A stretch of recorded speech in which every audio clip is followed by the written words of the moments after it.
So Brad, so tell us about Vook. It's just come out pretty recently.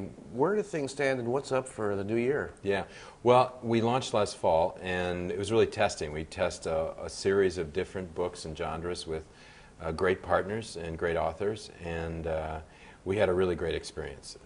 And by that I mean people bought them and they liked them, and a little bit of controversy around what we were doing with books, but other than that, just a huge response. And so I made a decision to really go for it. We did 8 titles last year, and we're doing 250 this year, so we're really blowing it out. A lot of support by Apple, and because we really maximize the multimedia tools of Apple to make these books. We had great filmmakers.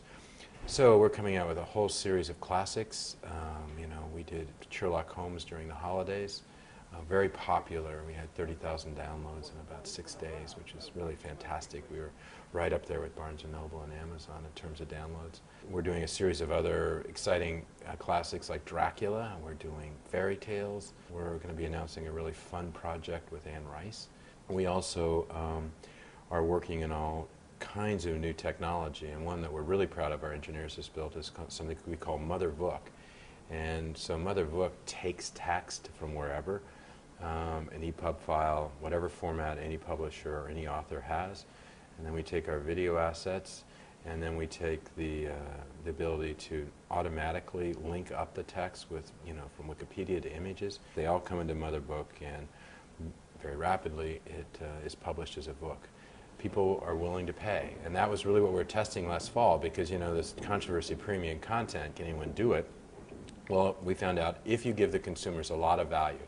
Great example is Crush It, Gary Vaynerchuk's. Great, interesting character that wrote that book. Great text, 20 great videos by a really good filmmaker, a filmmaker here in New York, and Lauren Sappho.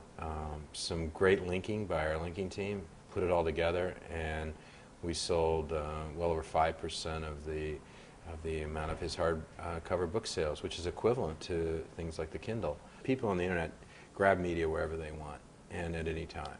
We have cookbooks, for example, brand new one coming out this week, and people are going to grab the recipe they want. It's not a linear experience from beginning to end.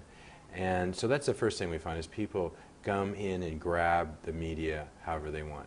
The thing that really gets them excited is the video.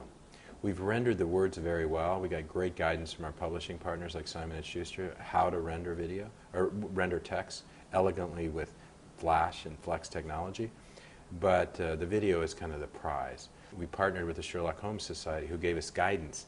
This isn't the Sherlock Holmes movie. This is very true to the words written for the stories of Sherlock Holmes. So you can read, just read, and you'll see prompts for video. You can watch just the video, or you can read and watch. And surprisingly, 1/3 of our users read and watch. I don't know how they do it, but at the same time. But so we created technology that allows them to do whatever they want.